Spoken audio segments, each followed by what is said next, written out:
I slammed my hand on the table and shouted, "You want to take my kids? Try it. But first, look me in the eye. I'm a federal judge."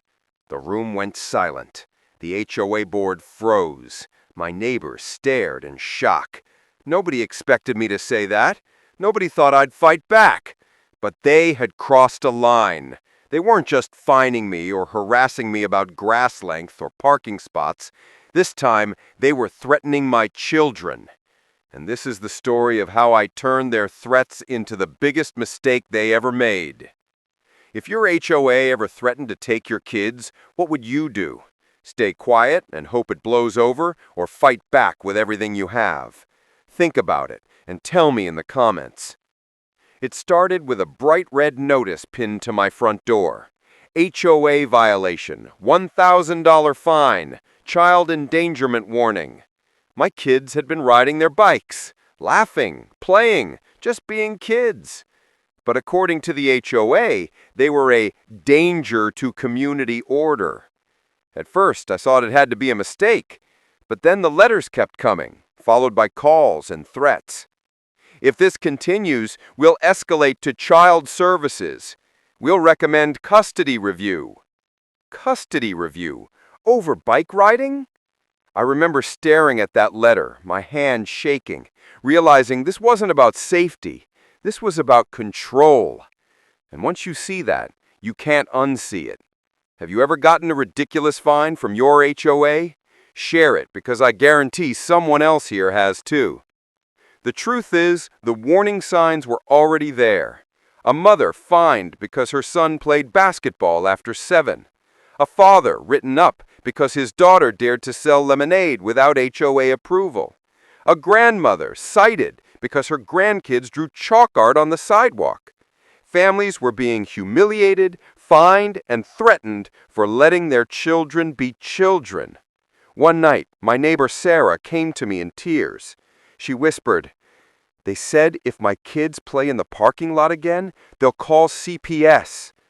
Her hands trembled as she showed me her violation slip. "They're treating us like criminals," she said. And she was right. So I decided to confront them. I walked into the next HOA meeting, violation notice in hand, and asked, "Show me where this rule is written. Show me when we voted for this."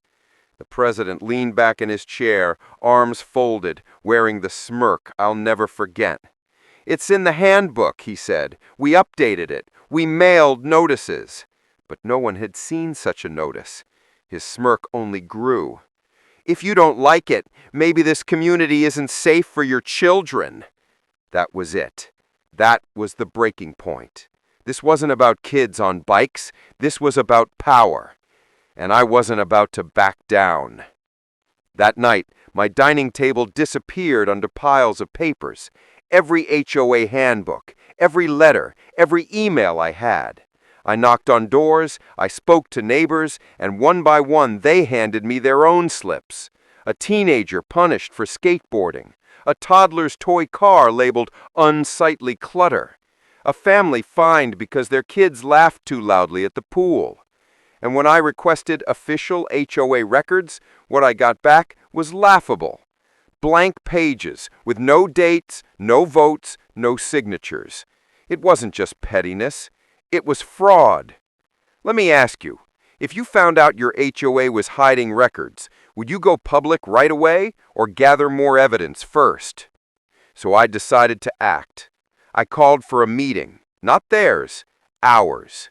I expected maybe a dozen parents. Instead, more than 50 families packed into my living room. They came clutching papers, voices shaking with anger. One father said his child cried for days after the HOA threatened to call child services. A mother sobbed that her son's therapy sessions were labeled a disturbance. A veteran said through tears that his grandkids were told they weren't welcome in his own home. Their stories filled the room like fire. And for the first time, we weren't isolated. We were united. The next HOA meeting wasn't a meeting, it was a war. We marched in together, 50 strong. The board members' faces went pale as one by one parents slammed violation slips on the table.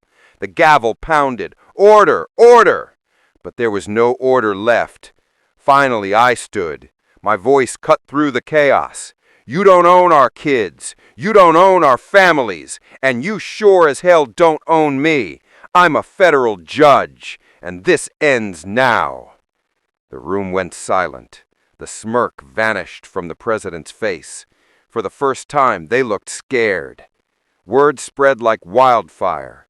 The local paper ran the headline, HOA accused of targeting families. Reporters knocked on doors. City officials launched investigations. The pressure mounted until the board finally cracked. Rules were repealed, fines refunded, an independent appeal system was created, and 3 board members resigned in disgrace. For the first time in months, kids laughed outside again. Parents felt safe again. Families were free again. And the HOA? They backed down. Here's what I learned. HOAs thrive on fear. They thrive on silence. They count on parents feeling helpless and ashamed. But the moment we stood together, and the moment they realized they were up against someone who actually knew the law, their power collapsed. They wanted to scare me into giving up my children. Instead, they lost their own positions. So let me ask you, if your HOA threatened your kids, would you stay quiet or would you fight back no matter the cost? Drop your answer in the comments. Share this story with someone who needs courage to stand up for their family. And don't forget to subscribe, because HOA horror stories like this, trust me, they're far from over.